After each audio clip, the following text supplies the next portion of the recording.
Hey everybody, this is JP Firepledge bringing you guys another part of Genshin Impact. So last time we left off, we were buying some kites with Zhongli, and now we are going to be talking to some of these workers. I wanted to catch you guys up with some little housekeeping things. As you can tell off on the right side over here, our team has changed a little bit. So I wanted to show you guys the new comp we're running. I've got our Traveler on Geo right now because he's on a little bit of a separate spot. I've been playing throughout the week trying to catch up with AR requirements. You guys can see when I get out of here that I'm AR 34 now. I really got to grind so I can get up to 35 so I can actually get the next story bit after this out for you guys. But to catch y'all up, I got Zhangling at level 2 now. I brought Lisa up and brought her up to level 40 for a while. I just need to finish leveling her up. We rolled Chongyun a little while ago, and I told you guys I was thinking about replacing Kai with him.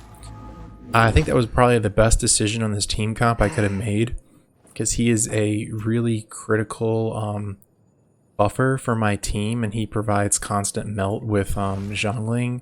Him and Zhongling work really well together. Zhongli and Lisa work extremely well together, and Noelle is just my fallback at this point. I tried flexing in Traveler, and I just couldn't make it work on his Geo form. Animo kind of works, but you would really have no healing, so you have to use so many items. I leveled Barbara as well, so I could potentially swap her in for Noelle when I need it. The only problem I was seeing with that was I'm not sure how Barbara and Chongyun work, but if it works a certain way, my plan was that that's kind of like a freeze comp. Lisa and Zhongling is an overload comp, Chongyun and Zhongling is a melt comp, and the Noelle is just there for anything pretty much. But alright, so we'll go ahead. That was all the housekeeping. I did really been leveling a lot other than that. So other than that, we are going to go ahead and continue on with the story. Hiring help? Sure. But let me just say first that I'm a reserve member of the Adventurers Guild. I take adventuring commissions, but I don't do anything clerical. Adventure? Venturing into the mountains to capture a few crystal flies seems adventurous enough. Brave adventurer, we have need of 5 crystal flies. That's not hard. Almost a bit too easy for a reserve adventurer. Never mind. I'll only charge you 15,000 Mora. What say you? A most fair price. What? No, let's negotiate. I'm gonna crystal flies? Those are just like butterflies.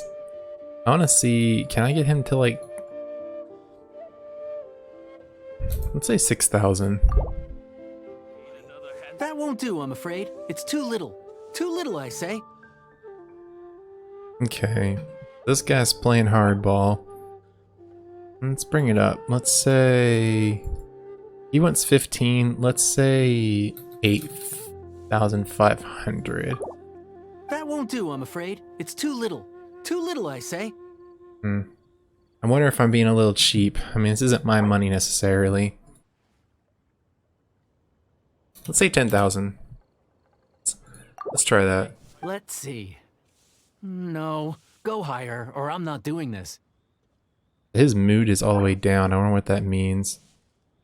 Negotiate with caution. Does that mean I'll fail otherwise? 5 Geo Crystal Flies. Yes, I do think it's worth about this much. I'll do it. Okay. So we need to be careful how much we negotiate. So I got him for 12,000, but his mood was really bad when I tried it. And the reason I was trying to be stingy is because I have a certain amount of money I can work with, if y'all saw on the right there. A full day of odd jobs at Yujing Terrace. No problem. 25,000 per day. A fair trade, yes? Whoa, that's expensive. Could you give us a bit of a discount on account of the whole Hero of Mondstadt thing? Hero of Mondstadt? Never heard of them. Well, you may never have heard of this hero, but it seems you've heard of Mora nonetheless. Thus, I will simply pay the whole sum. Wait, let's talk prices. Yeah. Alright, so he's in a really good mood, so we have 4 chances to mess this up. So 7,000 is the minimum. Let's lowball a little bit here and say 12,000. We'll just cut his bid in half. Alright, I dropped him a heart and a quarter. Too little. Hardly a fair price. Really not happy with that bid. Let's bring it down to Bring it up to, let's try 18,500. See what he likes This about price will do. Okay. No loss to me for a So day's work. 18,500. It's a lot less than he was asking, so very least saved a bit of cash there. I'm kind of, oops, sorry. Oops, Gooba's there. He's going on a mission instead of him.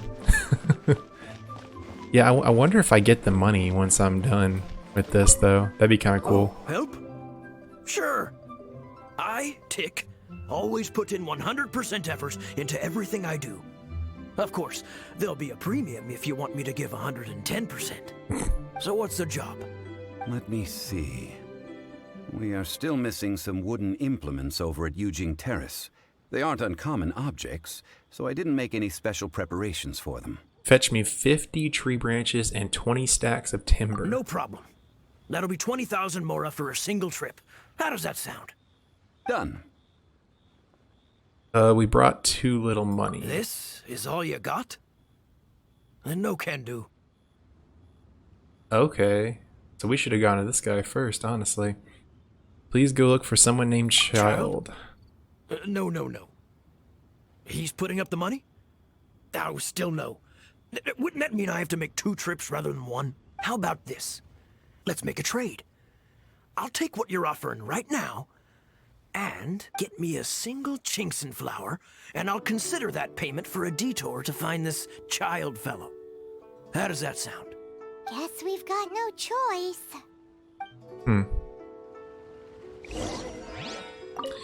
Have you brought the goods? Hey, that's pretty good. These things are pretty rare, and I have no idea where I'd find them. With this Chinxin flower, I should be able to pacify my daughter tonight. I'll make sure the work is done before I return home. Okay. Well, I wonder if it just drains all your money regardless. I think I got all those guys to about a third, maybe 3/4 of the cost they were asking for. And I did try hitting them down to like way below, and they were very unhappy about that. Maybe I should have gone a little bit lower than even I was anticipating, but it makes sense that it drives us towards Child, so we can go talk to him and beg him for money. All finished then? Splendid. Any leftover cash is yours to keep. A favor for the Fatui should never go unrewarded. You think you can buy us off with some loose change? No way! Paimon demands to know when the next payment is coming! Well, how does this sound? You give me the information I need, and maybe I'll leave the Northland Bank's vaults open and unattended for half an hour. What info do you need? No. Huh. Does that mean you know what he's after? Are you forgetting what happened in Mondstadt? Yikes! You're right! Signora! Mm-hmm. You both need to calm down. I don't know what's gotten into you. Just what is this about? The atmosphere got so tense all of a sudden. Next, we need some everlasting incense. For this, we need to go to Boo Boo Pharmacy, the finest pharmacy in all of... Is everything okay? Everything is fine. I was just informing them that they need not return the surplus mora. Now, if you'll excuse me, I must be going. Paimon definitely felt like Child wasn't happy with us just now. Kind of odd. So I guess I could have gotten lower. I was hoping to actually get some of that cash. I know Paimon and the Traveler in the cutscene raised a stink about it, but I mean, I'll take free money. I'll take free money all day. Money don't grow on trees. You gotta kill hill girls for that sort of thing. Oh, if you guys were curious too, I actually wanted to show you guys something I thought was kind of neat. So I went through and I was playing around, actually opened my weapons. I got a really cool weapon from the drop, the Sacrificial Greatsword and stuff. I've been leveling my weapons along with a lot of my, if you can see, this is probably a lot more fleshed out than when y'all maybe saw it last.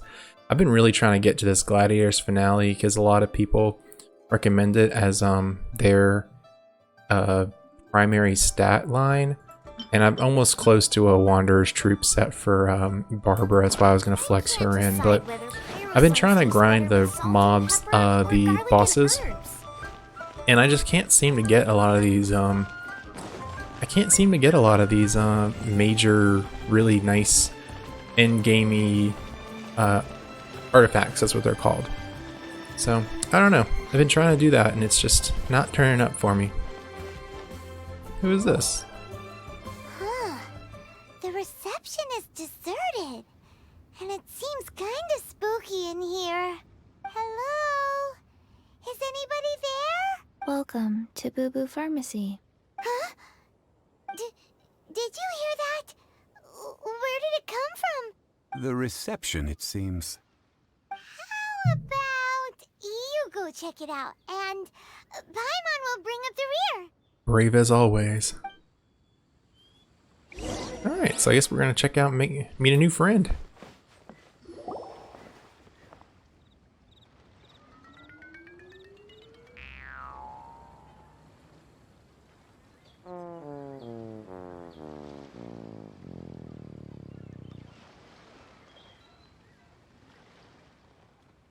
Oh, there you are. But you can't even reach the counter. Paimon, if we're going to talk about height, you Joke's on you. Paimon floats, so height is no restriction. True. Anyway, there's something weird about this one over here. What's the talisman doing on her forehead? It can't be. She's a zombie. Welcome to Boo Boo Pharmacy. I am ChiChi. Once upon a time, ChiChi died. Then, ChiChi was saved by the Adepti. Now, ChiChi is a zombie. Such nonchalant delivery for a bombshell revelation. Something like this would be unimaginable in Mondstadt. Yeah, they won't probably take that very well. Hello, little girl. Do you sell everlasting incense here? Excuse me, sir. Did you bring your prescription? Surely no prescription is needed to purchase everlasting incense. It's not a controlled substance. ChiChi can get your medicine, but only if you show ChiChi your prescription. These are ChiChi's orders from ChiChi. Orders? Zombies are limited to acting within the confines of their orders. And somehow in this case, the zombie issues her own orders to herself. My dear ChiChi, we didn't bring a prescription, I'm afraid. But we do hope that you can still help us find some everlasting incense. Okay then, How did you manage that? but ChiChi helps you. You help ChiChi. Only fair. Since when do customers need to do favors for customer service staff? Never mind. Just think of it as a peer-to-peer transaction. That way everybody wins. Sometimes in Liyue, the art of the deal is simply about victory via mental gymnastics. Go to Mount Tianheng, find the Guizhong Ballista, and hunt a Cocogoat. Please and thank you. He's playing games with us. I don't believe so. The Guizhong Ballista, at least, I have heard of before. It's a kind of crossbow turret, installed on Mount Qinheng by an adeptus in the distant past. An early mechanical device. Located in Qinheng Pass, it was designed to automatically fire at large monsters, protecting Liyue from external threats. Mr. Zhongli really knows Liyue inside out. Apparently not quite. This is the first I have ever heard of the Cocogoat. The Cocogoat is a legendary animal, an adeptabeast.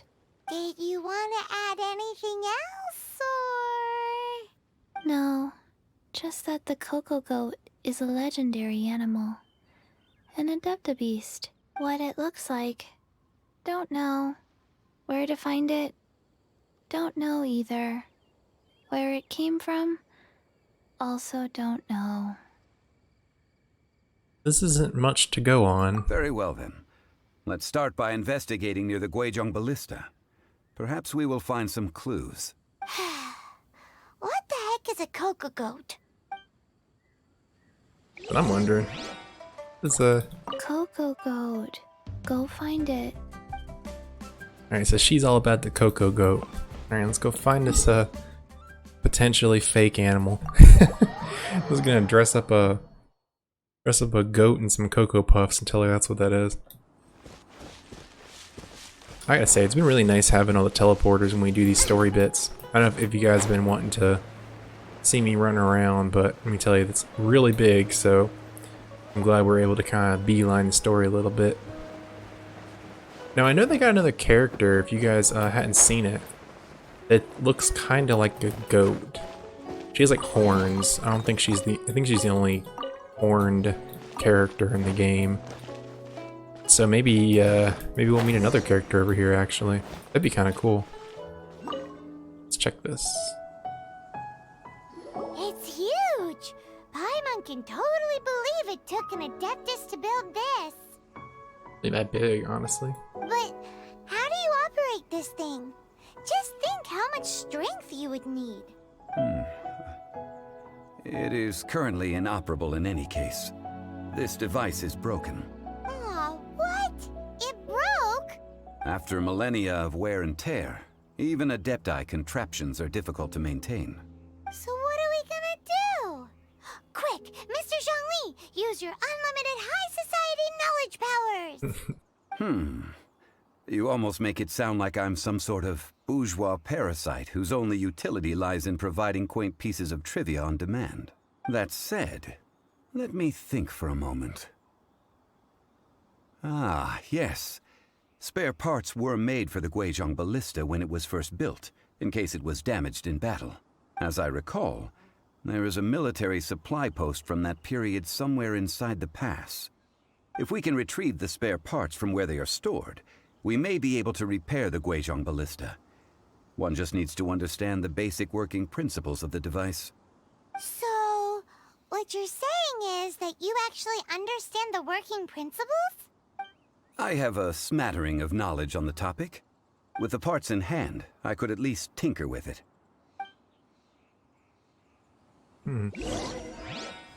So I get what he's Where is going that supply for. post? Here, post. I think this is it right here. Alright, what's this say? Whoa.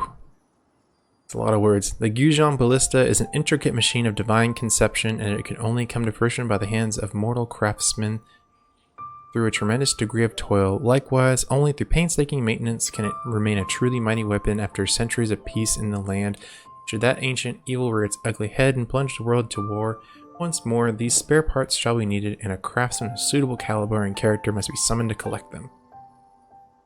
A note to the collector. The structural parts, namely the beams and bow limbs, will all be found folded and stacked in the storage room, robust and treated with lacquer. One may rest assured they will remain completely intact for a millennium. As for the finely crafted parts such as the trigger, fasteners, fletchings, bowstring, and so on and so forth, these will only be found in a dedicated container. Please take that which you need. This machine is integral to the defense of this land against its most formidable foes. Cherish each part as if it belonged to your own body, and perform your solemn repair duties with the utmost devotion. Cursed be any who would disgrace the history of this great machine by taking shortcuts in their work. I think that may have been unnecessary to read, but it was very good history lesson for everybody. Alright, how do we get in here? Above. Nothing up here. Can I go in? Oh, from the window.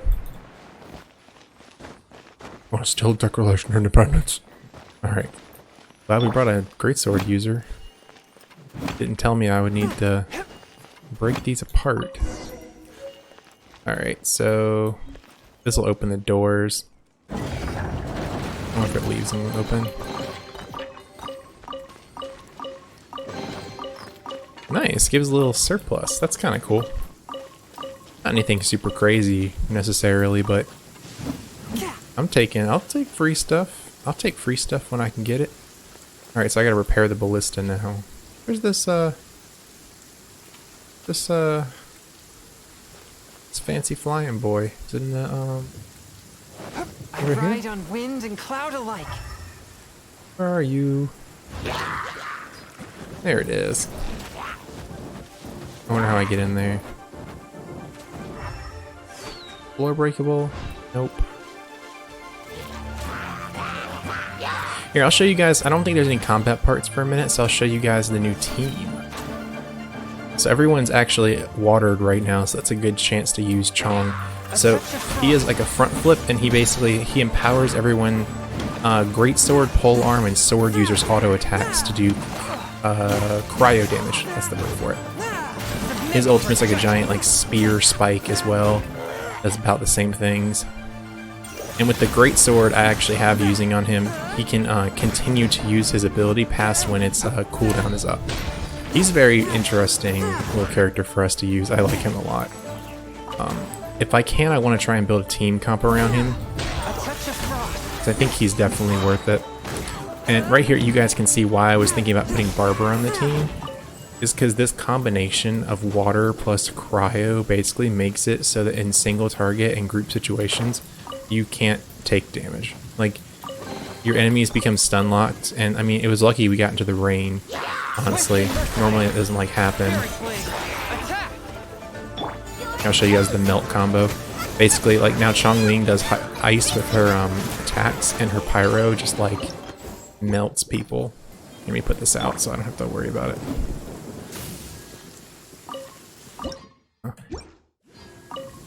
Okay, and we can keep going down. Alright, cool. Get me out here. Oh no, what will we do? Lisa. And then this team works together as well. So what I do with Lisa is I use her and let's say Amber Zhongling. I haven't used Amber in a minute. They basically just make a giant like a cryo overload team. Or I'm sorry, a overload team, which is fire and electric. We're here teaching you guys about elements, but in a really weird, bizarre way, based through my team comp. But I think the team really works well together. I never thought I'd pick Lisa back up, to be completely honest. I think in an early part I even said like, oh, I don't want to use her, because I didn't like her skill set. Once I've gotten used to her, I actually don't mind it. I think she's a very stationary character, I'll say. Like, you have to hold her E down to make the biggest use of her abilities, and she really needs to like stack up over time in a lot of ways. It's kind of weird, but like she's really not bad, honestly. I think she could be way worse, to put it that way. Like, her ultimate could, I wish it would suck people in instead of pushing people away. That's the main thing I would say, is like, most of my team is about making one area of effect, kind of like a bubble, and then having everyone fight in that bubble. So maybe somebody like Aventi or like Sucrose, even flexing them into the team would be not too bad, just to keep everyone stationary. But let's repair this Ballista. Hey everybody, so I think that's actually going to do us for this episode. Sorry about the weird cut. I realized we were going a little over time, and I wanted to make sure that I didn't give you guys a 50-minute part and then a 10-minute part or something weird like that. I wanted to keep the story nice and conveniently placed in terms of the time slots, and I wanted to make sure you guys could actually have multiple videos to watch this week, so I wasn't giving you any like weird sized ones. I figured since we were ending the video off a little early, I wanted to show you guys this little spot that I found that was pretty cool, I thought. It's right above this statue of the Seven in the middle of, I'll show you on the map, Keong Peak. And it's this like floating mountain, or this floating temple up here. I believe I read the books like a couple weeks ago, but I think it was like the Adeptus' like hideaway. He comes up here to like think and be completely alone because no one else can get up here but him. Except for us, that is.